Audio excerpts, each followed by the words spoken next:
მოგესალმებით, ვიფასო სვენელებო და მეგობრებო. ამ დღეებში ეს ორი დღეა ვრცელდება ინფორმაცია, რომ დედამიწა და ხალხის რაღაც ნაწილი გადავიდა კვანტურ რეალობაში და რომ ბევრს არ უძგებს გული. არა, ის არ ნიშნავს, რომ გული არ მუშაობს. არა, უბრალოდ გულმა დაკარგა ტუმბვის ფუნქცია. ადრე გული ტუმბავდა სისხლს და ახლა ამ ტუმბვის ფუნქციის ადგილას გაჩნდა ქარიშხალი, სპეციალური ველი, თან ორგანიზმის ველიც დაემატა ამას და ამ ველის სპეციალური ველის დახმარებით, რომელიც ტრიალებს ქარიშხალივით, ამ გულის ადგილზე, არა, გული ადგილზეა, მაგრამ შეიქმნა ეს ველი და ამ ველის დახმარებით ტრიალებს ეს სისხლს ტუმბავს. გული თავისთავად რასაკვირველია მუშაობს.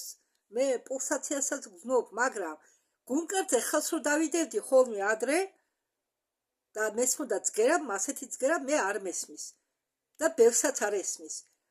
და მინდა მე ხა თქვენ აგიხსნათ, თუ რას ნიშნავს ეს კვანტური რეალობა. ხო, მე ავარჩიე სპეციალურად ტექსტური ინფორმაცია, რომელიც წარმოადგინა ანდრეი ბელენცოვმა და მე ხა თქვენ აგიხსნით, თუ რას ნიშნავს კვანტური რეალობა და ინფორმაცია როგორ აყალიბებს მატერიალურ სამყაროს. კვანტური რეალობა ეს არის სამყაროს შექმნის საფუძველი.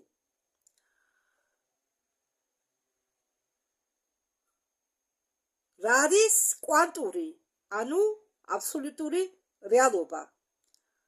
კვანტური ექსპერიმენტების ნიადაგზე ფიზიკოსმა მეცნიერებმა მოვიდნენ შემდეგ დასკვნამდე.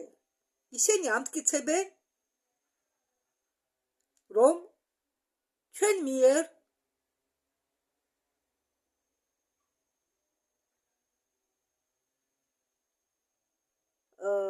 ანუ ის მატერიალური სამყარო, რომელსაც ჩვენ ვხედავთ, ილუზია. ერთ ის, რომ ყველა ელემენტარული ნაწილაკები, რომლისგანაც შედგება მატერიალური სამყარო, საწყისიდან, სანამ მასზე დაკვირვებას დაიწყებდნენ, იმყოფებიან ეგრეთ წოდებულ სუპერპოზიციის მდგომარეობაში. სანამ ფოტონს, ან მაგალითად ელექტრონს არავინ არ ადევნებს თვალს იმისთვის, რომ განსაზღვროს მისი ადგილსამყოფელი, ნაწილაკი იმყოფება ყველგან ერთდროულად. ფაქტიურად ეს ნაწილაკი ავსებს მთელ სამყაროს თავისი თავით. ხო, ეს ჟღერსო უცნაურად, მაგრამ ამდაგვარი ნივთების განლაგება ეს არის ექსპერიმენტალურად დამტკიცებული ფაქტი. სანამ ელემენტარულ ნაწილაკს ვერავინ ვერ იჭერს, ის განსაზღვრული ვარაუდობით იმყოფება მთელი სამყაროში ერთდროულად ან არსად.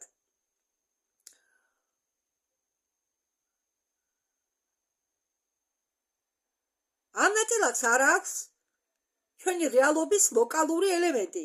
ის ვლინდება როგორც კონკრეტული ობიექტი სივრცეში და დროში, მხოლოდ მაშინ, როდესაც ჩვენ ვიწყებთ მის დაკვირვებას. დაკვირვება ეს არის ცდილობა რაღაცნაირად განსაზღვრო ნაწილაკების ადგილმდებარეობა სივრცეში და დაკვირვებამდე ელექტრონი ან ნებისმიერი სხვა ელემენტარული ნაწილაკი წარმოადგენს კვანტურ ობიექტს. ესე იგი, არა მატერიის ნაწილაკს, არამედ ვარაუდობების ვარიანტების ღრუბელს. ზომით მთელი სამყაროს მასშტაბით.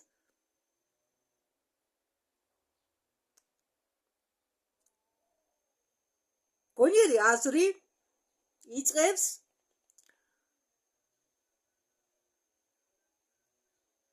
ჩვეულებრივ რეალობაზე, ასე ვთქვათ, ჩამღაუჭებას. ის მას უნდა იპოვოს ახსნა უცებ. ახლა ყველაფერი ეს ხდება სადღაც იქ, ელემენტარული ნაწილაკების სამყაროში და არ აქვს არანაირი ურთიერთობა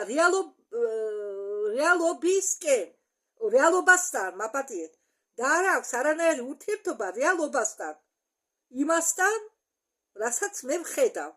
ხომ გამიგეთ, ანუ ეს სადღაც ხდება იქ, ელემენტარული ნაწილაკების სამყაროში, რომელსაც არანაირი კავშირი არ აქვს ჩვენ რეალობამდე, რომელსაც მე ვხედავო. ამიტომ ხშირად შეიძლება მოისმინოთ, რომ კვანტურ მექანიკაში მიკროსამყაროს დონეზე მოქმედებენ თავისი კანონები და მატერიალური ობიექტების შეგრძნებად დონეზე სხვა კანონები. თუმცა ეს ჟღერს უცნაურად, ხომ ნაცნობია, რომ მთელი მატერია შედგება ელემენტარული ნაწილაკებისაგან, ხო? როგორც ქვევით, ასევე ზევით. როგორც ზევით, ასევე ქვევით. ამბობდა ძველი დროის მისტიკი ჰერმესი ტრისმეგისტი.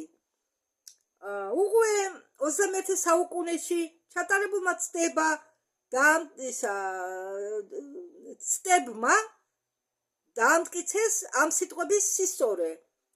ექსპერიმენტალურად დამტკიცებულია, რომ სუპერპოზიციის მდგომარეობაში თვალყურის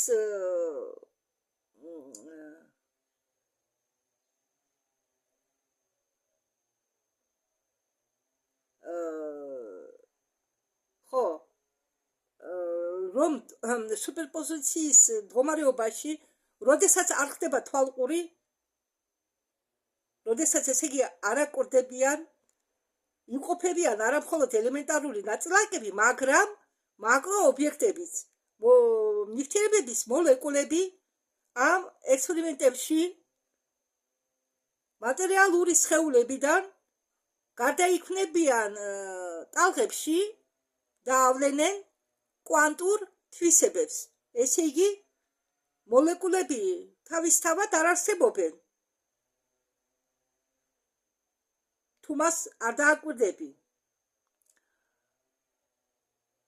ეს საბოლოო ახსნა ობიექტიური წყალებში რეალობისა, მაგრამ თუ კვანტური თვისებები ავლენენ, მაგრამ თუ კვანტურ თვისებებს ავლენენ მოლეკულები, რა უშლის ხელს ამ თვისების გამოვლენაში ყოფს მაგალითად. ხო, და აქ მოყვანილია მატრიციდან ფრაზა.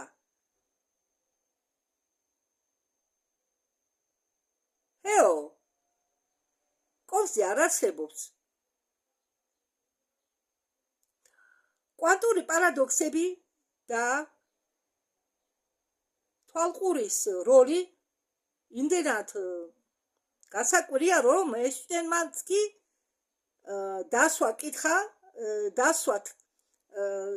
თავისი ცნობილი კითხვა, ხო, ნუ თუ არა არსებობს მხოლოდ მაშინ, როდესაც მას უყურებენ და ამ კითხვაზე პასუხს ჩვენ მოგვიანებით დაუბრუნდებით. კიდევ ერთი ექსპერიმენტალურად დამტკიცებული მთავარი დასკვნა კვანტური მექანიკისა.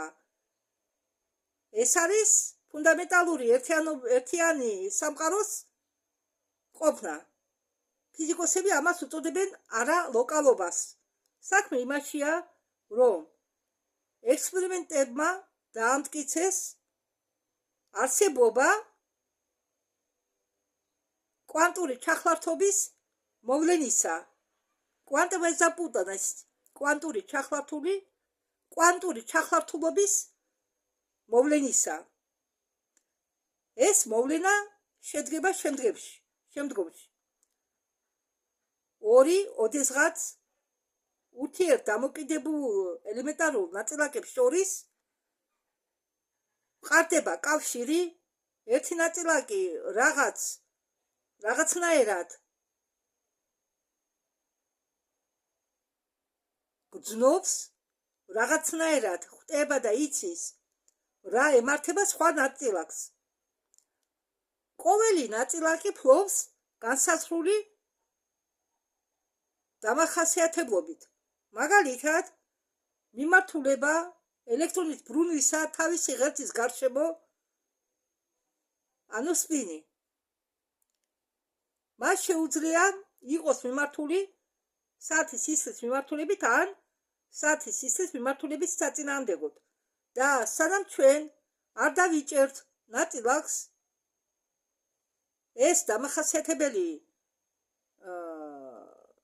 ეს დამახასიათებლობა უბრალოდ არ არსებობს. ის როგორც თვითონ ელექტრონი არის მხოლოდ ვერაიატნასი, ანუ არსებობს თუ არა არავინ იცის. არსებობს თუ არა კვანტურ რეალობაში. შეიძლება არსებობდეს კიდეც, ხო? როდესაც ელექტრონს გამოვიჭერთ და მისი სპინს გავზომავთ, შეიძლება სრულად იყოს დაწურებული იმაში, რომ სპინი მისი პარტნიორისა იქნება საწინააღმდეგო.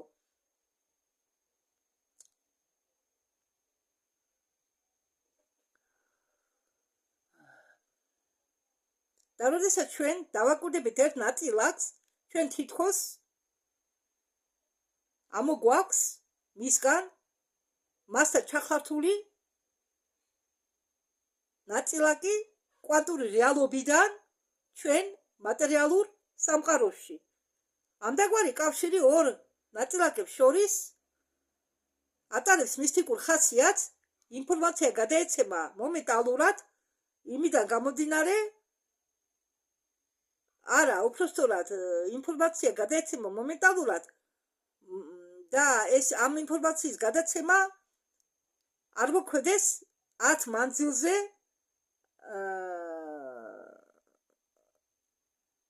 არ მოქმედეს იმ მანძილზე, რა მანძილზეც ნაწილაკები იმყოფებიან ერთმანეთისგან დაშორებული. ის კი არა, დროსაც უკეთდება იგნორირება, ინფორმაცია შეიძლება გადაიცემოდეს წარსულში. კვანტური მექანიკა თეორიულად წინასწარ მეტყოლებას უკეთებდა ამდაგვარ კავშირს, მაგრამ ამის შემოწმება იყო შეუძლებელი და ეს ეწინააღმდეგებოდა ყველა ცნობილ ფიზიკის კანონებს. მაგის არ წამდა თვით უდიდეს ეინშტეინს. მხოლოდ 1982 წელს იყო ჩატარებული ექსპერიმენტი, რომელმაც დაამტკიცა მისტიკური კავშირის ყოფნა. ანუ დაამტკიცა მისტიკური კავშირი. ამის შედეგად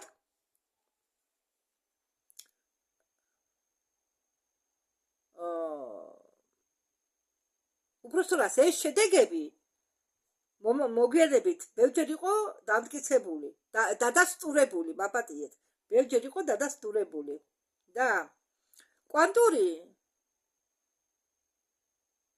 ჩახლართულობა ნაწილაკებს შორის არსებობს სივრცის, დროის და ჩვეულებრივი ფიზიკური ურთიერთმოქმედების წესების ფარგლებს გარეთ, რაც სინამდვილეში არ უნდა იყოს და მასე არ უნდა ხდებოდეს. კვანტური მექანიკა ხსნის ყველაფერს უბრალოდ. კვანტური რეალობის დონეზე ეს ნაწილაკები არ არიან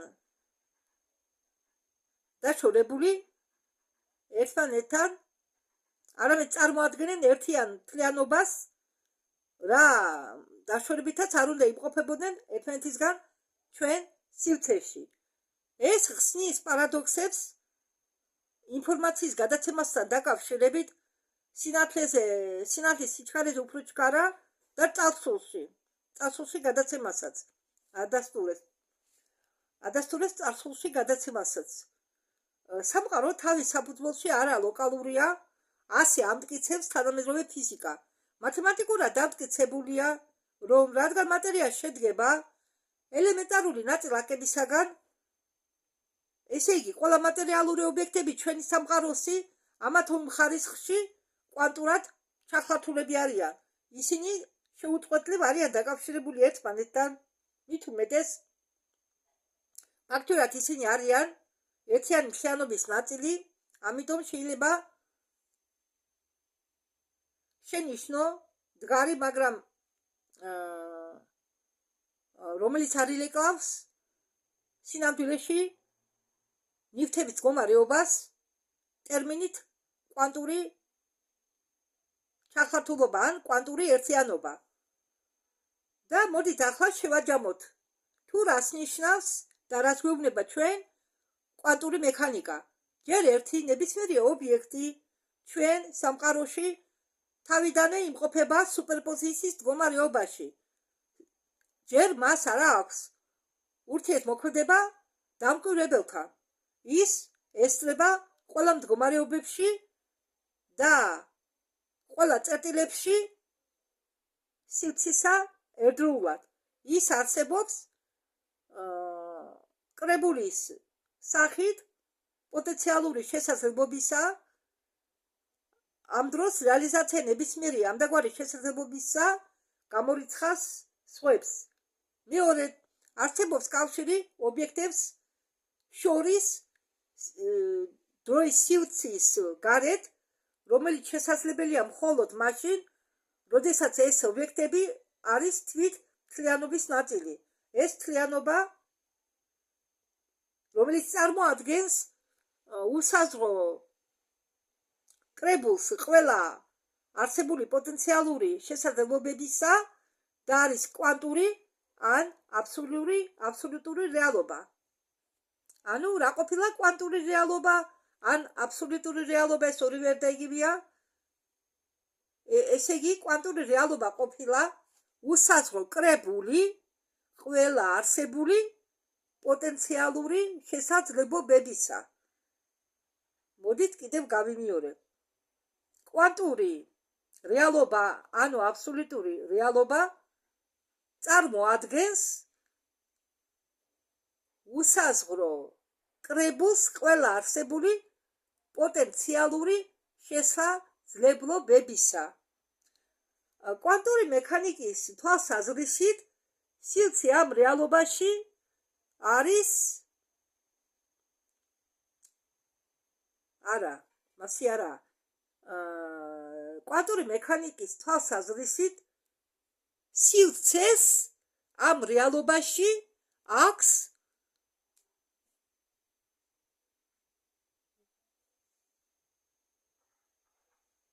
უსომო განზომილებების რაოდენობა.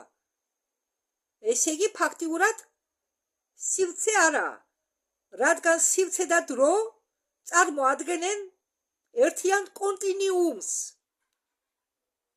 აქედან გამომდინარე, კვანტურ რეალობაში ეს კონტინიუმი, დროის და სივრცის კონტინიუმი არ არსებობს. ხომ გესმით? მოდით ახლა მე ისევ შევეცდები თავიდან გავიმეორებ ამას, რომ გასაგები იყოს. შეიძლება ბევრმა გაიგეთ, მაგრამ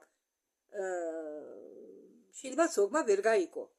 ესე იგი, კვანტური მექანიზმის თვალსაზრისით სივრცე ამ რეალობაში წარსდგება უსაზღვრო განზომილებების რაოდენობით. ანუ სივრცეს ამ რეალობაში აქვს უსაზღვრო განზომილებების რაოდენობა. ესე იგი, ფაქტიურად სივრცე იქ არ არსებობს, ხო? რადგან სივრცე და დრო წარმოადგენენ ერთიან კონტინიუმს. და აქედან გამომდინარე, დრო კვანტურ რეალობაში აგრეთვე არ არსებობს. მე ხშირად ვამბობ დროის სივრცის კონტინიუმს. ამ ფრაზას ხშირად ვიყენებ, იმიტომ რომ ეს ორი ერთმანეთთან დაკავშირებული. სადაც სივრცეა, იქ დროა. კვანტური რეალობა ეს არის სულთა ინფორმაცია ყველაფერზე. ეს არის სამყარო უსაზღვრო პოტენციალური შესაძლებლობებისა.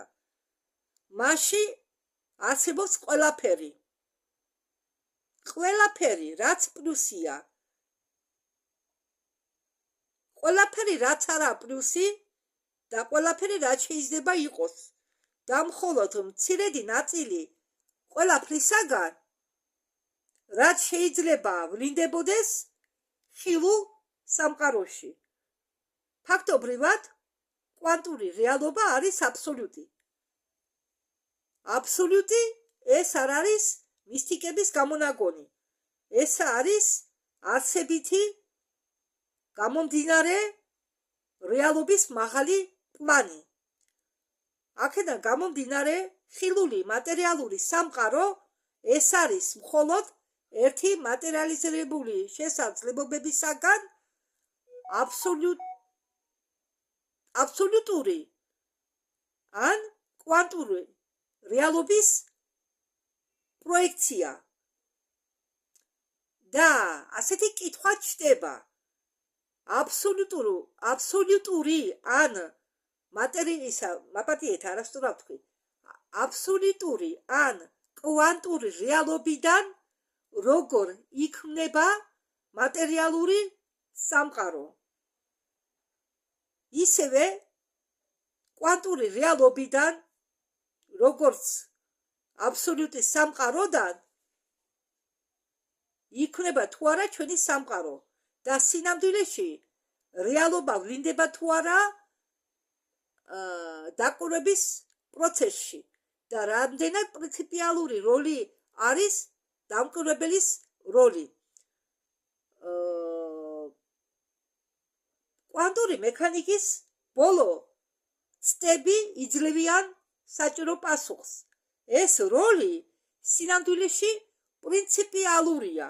მხოლოდ დამკვირვებლად არ არის აუცილებელი იყოს ისეთი ადამიანი ან შექმნილი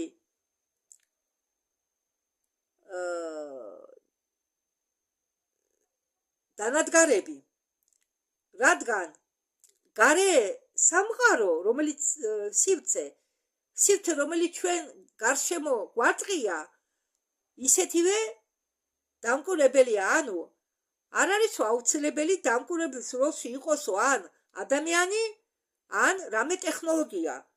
იმიტომ რომ ჩვენ გარშემო ყოფი სივრცე ისეთივე დამკვირვებელიაო.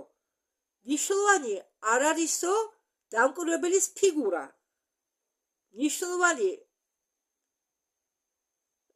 ნიშნულობას წარმოადგენსო შესაძლებლობა მიიღო ინფორმაცია, რადგან მხოლოდ ჩვენ გარემოში ჩნდება შესაძლებლობა განსაზღვრო ადგილმდებარეობა და ტრაექტორია ელემენტარული ნაწილაკის მოძრაობისა ან მოლეკულის ადგილმდებარეობა და ტრაექტორია სივრცეში, რადგან ის ინწუთასვე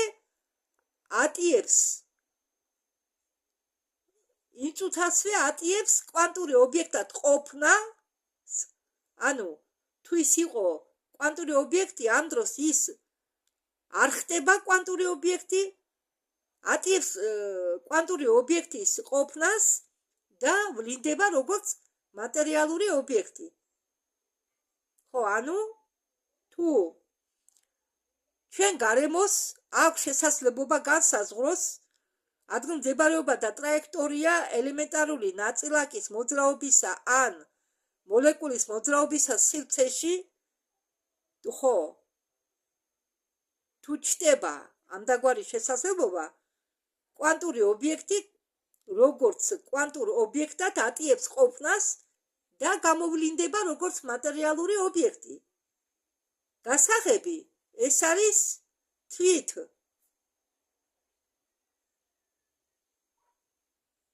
ნაწილაკის ლოკალიზაციის შესაძლებლობის ფონა. ამდაგვარი შესაძლებლობა არის რაღაც ფილტრი, რომელსაც გამოყავს ეს ნაწილაკი სუპერპოზიციის მდგომარეობიდან და მატერიალიზაციას უკეთებს ჩვენ სივრცეში. ობიექტი მატერიალიზაციას უკეთებს თვითონ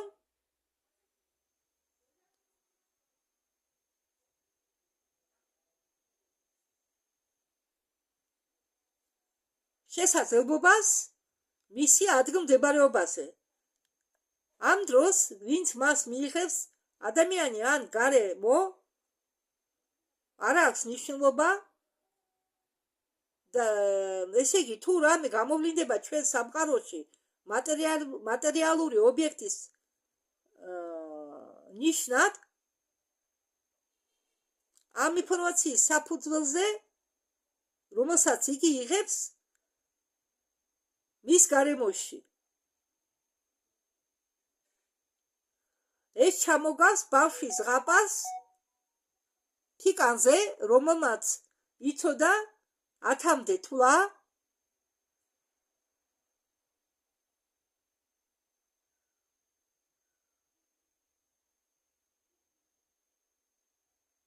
და თიკანი იმყოფებოდა გემზე და თიკანი იძირებოდა მაგრამ სანამ თიკანმა გემზე მყოფი პასაჟირები არ დათვალა გემი იძირებოდა რადგან არ იყო საჭირო ინფორმაცია მათ არ ჰქონდათ საჭირო ინფორმაცია თიკანმა დათვალა ცხოველებიც და გაიგო რომ ტვირთის რაოდენობასთან იყო ყველაფერი წესრიგში და გემმა ჩაძირვა მიატოვა ეს ჟღერს უცნაურად მაგრამ ზუსტად ამდაგვარი პასუხი კითხვაზე როგორ შეიქმნა ჩვენი სამყარო იძლევა დეკოგერენციის თეორია ზუსტად ეს დეკოგერენციის თეორია დღევანდელ დღეს უფრო სრულად ხსნის კვანტურ პარადოქსებს და წინააღმდეგობებს და უკვე აქვს საკმარისი რაოდენობა ექსპერიმენტალური მტკიცებულებებისა როგორც კი ინფორმაცია ხდება საჭირო რაოდენობა იმისთვის რომ ამ ინფორმაციისაგან ამოიღო რაღაც დამახასიათებელი ობიექტისა სუპერპოზიციიდან პოტენციალიდან ეს დამახასიათებლებები ვლინდება მატერიალურ სამყაროში ესე იგი ობიექტი რომელიც დასაწყისში იყო კვანტური და არსებობდა ყველა მდგომარეობებში ერთდროულად იწყებს ურთიერთმოქმედებას გარემოსთან და აქ გარემოს თითქოს ეუბნება ობიექტს შენ იცი მე შენი დათვა შემიძლია ძროხა 1 ხარი 2 ღორი 3 ой მეც ჩამთვალეთ ჩამთვალეს ამბობს კვანტური ობიექტი და ვლინდება ჩვენ რეალობაში აი ეს არის დეკოგერენცია ანუ რა არის დეკოგერენცია დეკოგერენცია არის გამოსვლა ობიექტისა კვანტური მდგომარეობიდან უსაზღვრო რაოდენობის პოტენციალური შესაძლებლობის მაპატიეთ ახლა ცოტა მე გასაგებად გადავთარგმნე ერთი წუთით ესე იგი რა არის დეკოგერენცია ეს არის უსაზღვრო არა ეს არის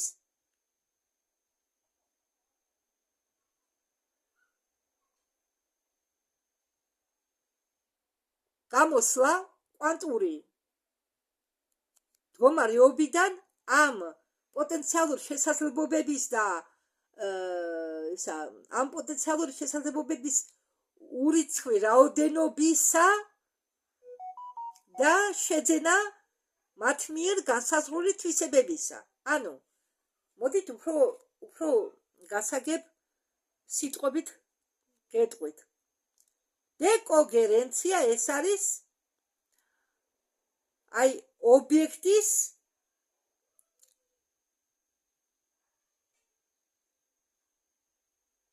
გამოსვლა კვანტური მდგომარეობიდან, რა დროსაც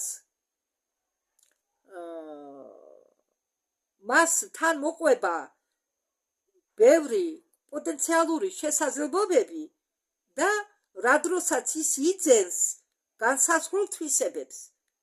მე მგონი ახლა გასაგებად გითხარით უბრალო სიტყვებით.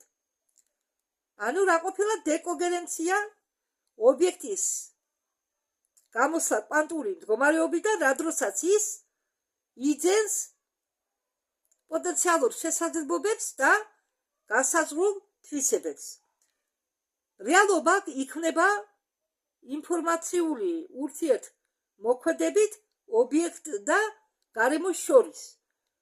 ამ მომენტში გარემო შეიძლება იყოს ნებისმიერი ელემენტი გარის სამყაროსი. ის ავლენს ობიექტის იმ ნაწილს, რომელზეც შეუძლია ინფორმაცია მიიღოს. ეს შეიძლება იყოს ფაქტიურად ადგილსამყოფელი ან ობიექტის სხვა თვისებები. ყოველი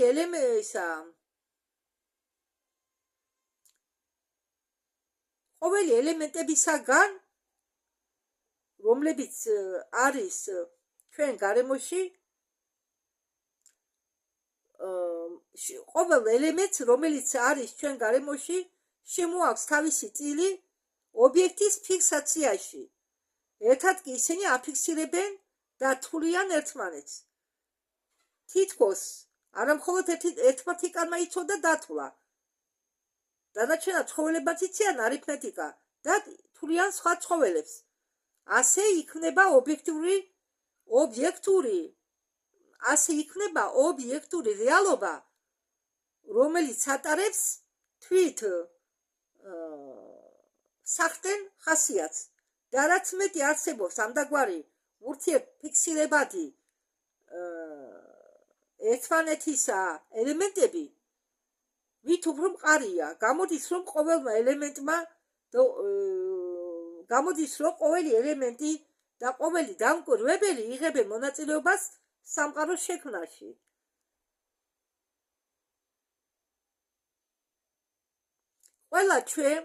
ყოველი ჩვენთაგანი ჩვენი მუდმივი ურთიერთმოქმედებით სამყაროსთან ვაფიქსირებთ მას. ამიტომ კვანტური თვისებები, რომლებსაც ავლენენ ნაწილაკები, არ ვრცელდება დიდ ობიექტებზე. დიდ ობიექტებს მუდმივად ყავთ თავისი დამკვირვებლები. ესე იგი, დიდი რაოდენობა ინფორმაციისი, როდესაც ჩვენ ვღებულობთ, უბრალოდ უზარმაზარი რაოდენობა ინფორმაციისი, რომელსაც ღებულობენ ეს სხვადასხვა დამკვირვებლები, ამ მატერიალიზაციას უკეთებენ ობიექტს და მის თვისებებს ჩვენ სამყაროში. ამიტომ ეინშტეინის შეკითხვა, თუ მთვარე არსებობს მხოლოდ მაშინ, როდესაც მას უყურებენ.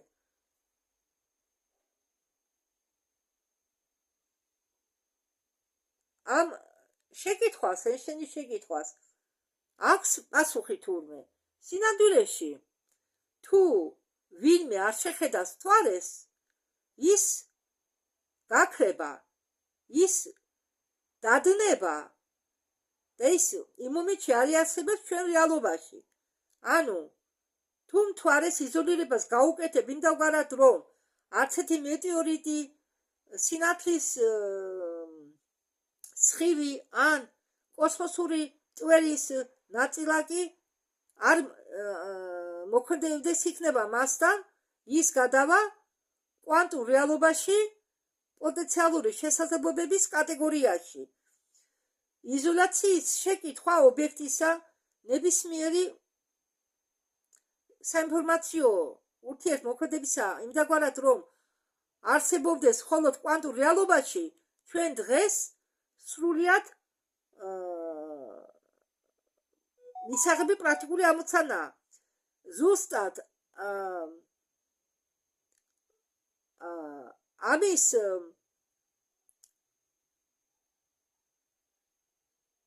ამოხსნას ცდილობენ მეცნიერები კვანტური კომპიუტერის შექმნისას. თავარი ამ ყველაფერი თქმულისაგან თავარი დასკვნა ამ ყველაფერი თქმულისაგან ის არის რომ რეალობა იქმნება ინფორმაციის დახმარებით. თუ შეცვლით ინფორმაციას, რეალობაც შეიცვლება. თიკანის ზღაპრიდან ითვლის ისე კი არა მაგალითად რომ ძროხა ეს ერთი ღორი ეს ერთი არა, საერთოდ მას შეუძლია ძროხის არ დათვლა და თუ მას ის შეძლებს დაამტკიცოს სიზუსტე ამ დათვლებისა ყველა დანარჩენ ცხოველებთან, რეალობა შეიცვლება. მაგალითად გემზე შეიძლება გააწევსო კიდევ ერთი არასებული ცხოველი. სიტყვა აზრიც კი როგორც ინფორმაციის ფორმა ცვლის გარემოს. თუ ენერგია ამ ფიქრისა ან აზრისა იქნება ძლიერი ვიდრე მოქმედება დანარჩენი შემადგენლობის დანარჩენი ამ ობიექტური რეალობის შემადგენლობისაგან მას ეს რეალობა გახდება სხვა.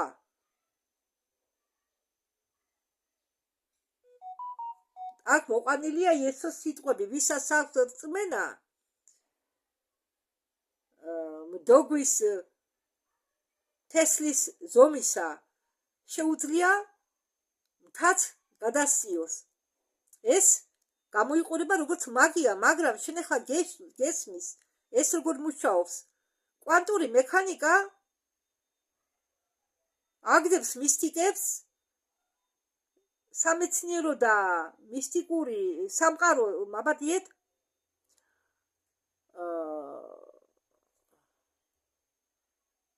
კვანტური მექანიკა ქმნის ხიდეს ამ სამეცნიერო და მისტიკური სამყაროს სურათებს შორის და აერთიანებს მათ ერთიან გრანდიოზულ ტილოში. ერთიანი სამყაროს შექმნის გრანდიოზულ ტილოში დახსნის თუ შენი მდგომარეობა რატომ არის მნიშვნელოვანი რეალობის შექმნისთვის. შენი მდგომარეობა ახდენს ყველაზე დიდ მოქმედებას შენ რეალობაზე ზუსტად იმიტომ რომ რეალობა იქნება ინფორმაციით. შენი მდგომარეობა ხსნის შენ აზრებს, სიტყვებს და მოქმედებებს. ისინი კი ინფორმირებენ კვანტურ რეალობას. აი ინფორმირებენ მაპატიეთ. მოდი თავიდან ვიტყვი ამას. შენი მდგომარეობა განსაზღვრავს არა მაპატიეთ. შენ მდგომარეობას განსაზღვრავს შენი აზრების, სიტყვები და მოქმედებები. ისინი კი ინფორმირებას უკეთებენ კვანტურ რეალობას იმაზე, ვინ ხარ შენ და შეაქვს წვლილი შენ გარშემო სამყაროს შექმნაში. აი, ასე უბრალოდ არის გასაგები ყველაფერი. შენი დღევანდელი მდგომარეობა ეს არის შენი გუშინდელი აზრების შედეგი, შენი გუშინდელი სიტყვების და მოქმედებების შედეგი, შენი ხვალინდელი მდგომარეობა კი არის შენი დღევანდელი აზრების, სიტყვების და მოქმედებების შედეგი. ყველა ერთად ჩვენ ვქნით ჩვენი ქალაქის კოლექტიურ რეალობას, ჩვენი ქვეყნის, ჩვენი პლანეტის, ჩვენი სამყაროს კოლექტიურ რეალობას. ჩვენი სამყარო აშენებულია რამდენიმე საწყის საინფორმაციო კონსტანტებზე. მაგალითად, ელექტრონული მუხტის საზომი, სიჩქარის საზომი, სინათლის, მაბადიეთ, სინათლის სიჩქარის საზომი, გრავიტაციის საზომი, ყველაფერი ეს არის ინფორმაცია. ინფორმაცია, რომელიც იყო ჩადებული სამყაროს შექმნის დროს მის საფუძველში. ზუსტად ეს პირველად ჩადებული ეს საფუძველი დეკოგერირებული ჩვენ რეალობაში ინფორმაციამ გასაზღვრა განვითარების კანონები და ჩვენი სამყაროს ფუნქციონირება. ეს არის პირველადი საინფორმაციო ბიძგი, რომელმაც მისცა საწყის ევოლუციისა, რომელიც გახდა ათულის წერტილი, როდესაც შეიქმნა არსებითი დრო და სივრცე, შეიქმნენ როგორც სცენა, რომელზეც შეუწყვეტლივ თანდათანობით და ურთიერთდაკავშირებით ხდება ბევრი მოვლენები. მაგალითად, პირდაპირ ახლა შენ კითხულობ ამ სტადიას. ეს შემთხვევითობაა? არა, შემთხვევითობები არ არსებობს და შენ შეგიძლია ნახო, რომელი დეკოგერირებული შენით ინფორმაციამ მოგიყვანა შენ აქამდე. და ამავე დროს ხილული ჩვენი თვალებით სამყარო არ არის ერთადერთი. აბსოლუტი არის სამყარო უსასრულო პოტენციალური შესაძლებლობისა, სუფთა ინფორმაციისა ყველაფერზე და ამ მატერიალური სამყაროს საფუძველში დასაწყისში იყო ჩადებული პრინციპიულად სხვა ინფორმაცია, სრულიად განსხვავებული ჩვენი გარშემო სამყაროს კონსტანტისაგან. მაშინ აბსოლუტური რეალობიდან იქნება სრულიად სხვა პროექცია, სხვა რეალობა თავისი საკუთარი კანონები და პრინციპებით, რომელსაც ეწოდება პარალელური სამყარო.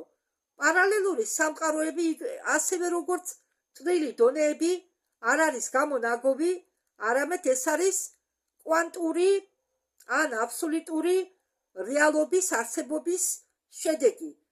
მით უმეტეს, ადამიანის ცნობიერებას სინამდვილეში შეუძლია მათთან ურთიერთმოქმედება, ურთიერთკავშირი. ახლა კი ვისაუბროთ იმაზე, როგორ იბადებიან და რისთვის არის საჭირო დრო და სივრცე. რისთვის სჭირდებათ ჩვენ დრო და სივრცე? ესე იგი, დეკოგერენციის თეორიიდან გამომდინარე, სივრცე და დრო ჩნდებიან კვანტური რეალობიდან. წარმოიდგინეთ, კვანტურ რეალობაში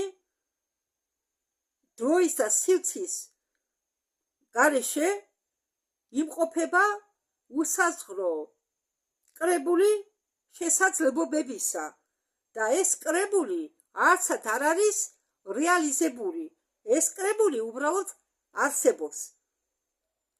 და ჩნდება ინფორმაცია, რომელიც მატერიალიზაციას უკეთებს და გამოაქვს გამოვლენაზე, ანუ ავლენს ერთ-ერთ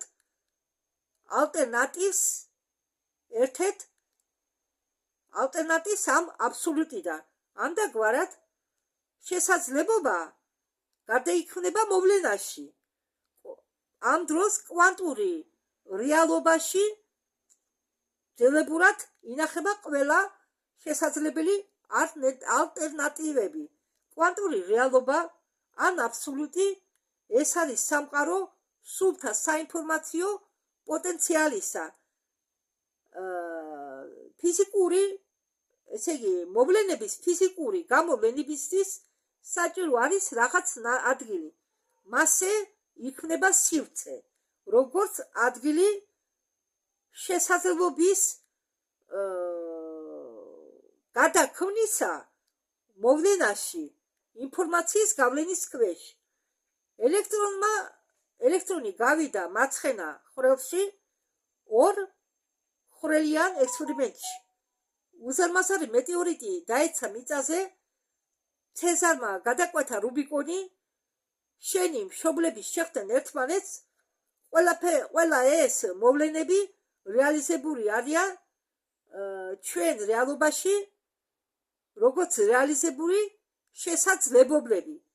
ამიტომ დეკოგერენციაზე შეიძლება ითქვას, რომ ეს არის გარდაქმნა არსებული კვანტურ სივრცეში შესაძლებლობებისა მოვლენაში მომდინარე ინფორმაციის ზემოქმედების ქვეშ. ესე იგი, კვანტური დეკოგერენციაზე შეიძლება ითქვას, რომ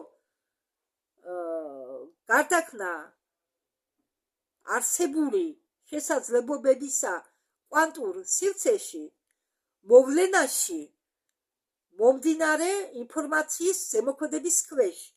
ანუ ორი სიტყვით რომ ვთქვათ, ინფორმაციის მოტოდებით ჩვენ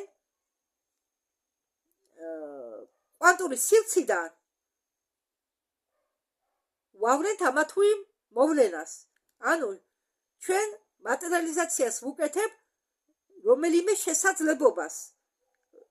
კვანტურ რეალობაში კი ბევრი შესაძლებლობა ინახება და საინფორმაციო ცვლილება გრძელდება და გამოვლენილი მოვლენა ვადებს და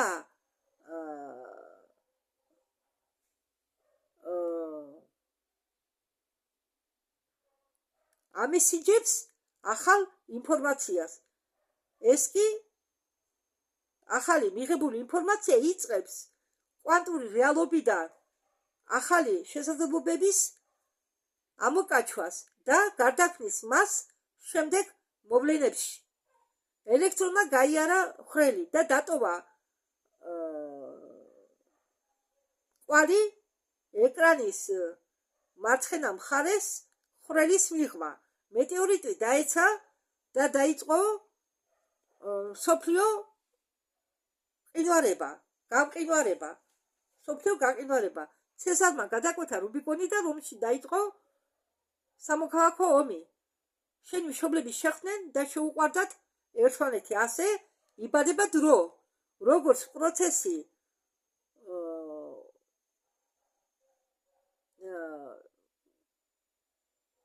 რომლის უკან მოbrunება არ შეიძლება და რომელიც დაკავშირებულია მოვლენების შესაძლებლობებში. დროის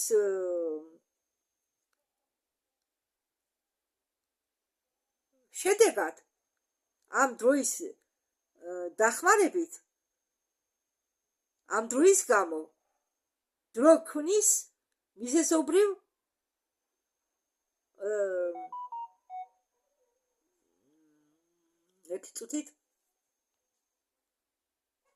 ქმნის მიზეს შედეგობრივ კავშირს. ვერასდროს ვერ დავიმახსოვრე ეს. რამდენჯერ მიზეს შედეგობრივ კავშირს. დროის გარეშე არ იქნება არც მიზეზები, არც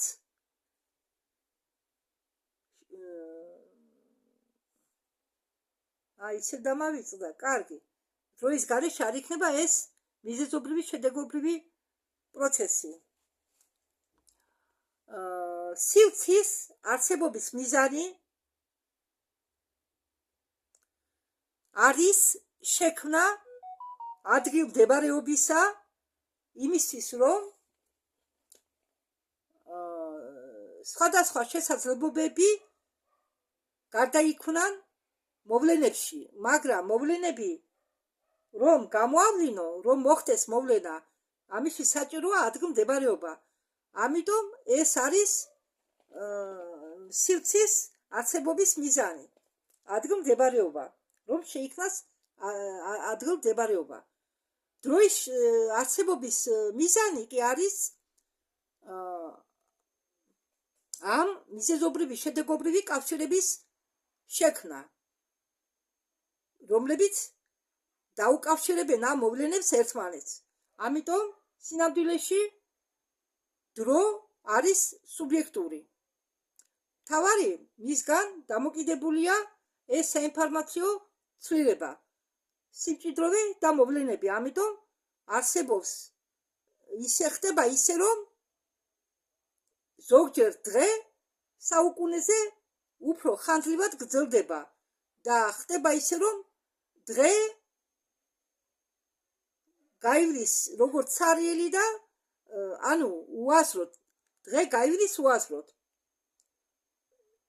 სივრცე და დრო ერთმანეთად ისე მაპატიეთ. სივრცე და დრო სივრცე და დრო ერთად ქმნიან ერთიან კონტინუუმს. სივრცეში ურთიერთდამოკიდებულ მოვლენებს. ამ სივრცეში ერთმანეთთან დამოუკიდებელი მოვლენები იქნება ამ სივრცეში ურთიერთდამოკიდებული ერთმანეთთან მოვლენები ქმნიან თავიანთ საკუთარ განუმეორებელ და უნიკალურ თადარიგს მიზეზობრივი შედეგობრივი კავშირებისა. ის რთული და მშვენიერი უზორი, სამყაროს შექმნის უზორი, რომელიც არსებობს, არის ძალიან რთული და შენ ამ რთულ უზორში, ამ სამყაროს შექმნის უზორში, შენ მასში აქსობ შენ ძაბს, შენ საკუთარ ძაბს, შენ მუდმივად ქმნი საინფორმაციო მოქმედებას აბსოლუტურ რეალობაზე. შენ გარდაქმნი შესაძლებლობებს ამ მოვლენებისა, შენი ყოველი აზრით, სიტყვით და მოქმედებით.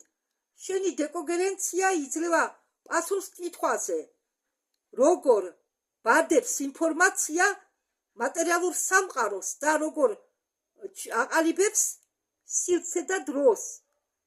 მაგრამ რჩება მნიშვნელოვანი კითხვა, რისთვის არის საჭირო სივრცე ურთიერთდაკავშირებული მოვლენებისა. რა ჩანაფიქრი დენა ამ სამყაროს შექმნის უზორში და რა აზრი არის ჩვენ არსებობაში. კოსმოსური სამყაროს შექმნის აზრი იძლევა აბსოლუტის ცნობიერების ქონას, ანუ ღმერთის ქონას. ის რაზეცაა ნათქვამი ამ სტატიაში პირველი შეხედვით შეიძლება მოგეჩვენონ ყოველდღიური პრაქტიკისგან მოშორებული, მაგრამ ამ მოთხრობას აქვს პირდაპირი კავშირი შენ ცხოვრებასთან და შენი რეალობის შექმნასთან.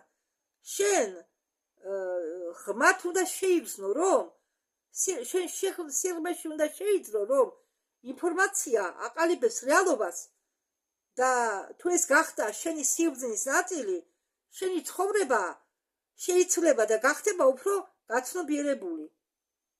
და ამით ვამთავრებ მე ამ ვიდეოს და წყაროს აუცილებლად მივუნიშნებ, რომ თქვენც ნახოთ. მადლობა ყურადღებისთვის.